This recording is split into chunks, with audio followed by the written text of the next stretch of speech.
Hello everyone, welcome to a new video tutorial. In this case, I'm going to teach you how to remove a page from Meta Business. So it's really simple.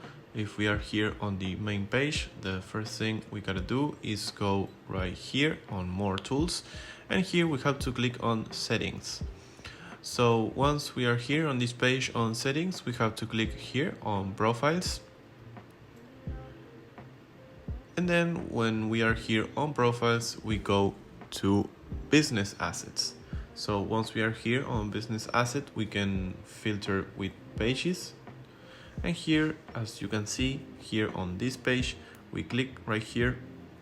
And then when this page loads, we gotta click on these three dots that you're looking here on right left, and here we have to remove page. We just click right there.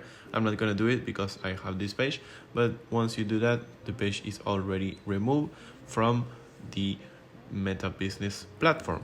It is really simple. So thank you very much for watching this video. Please comment, like and subscribe.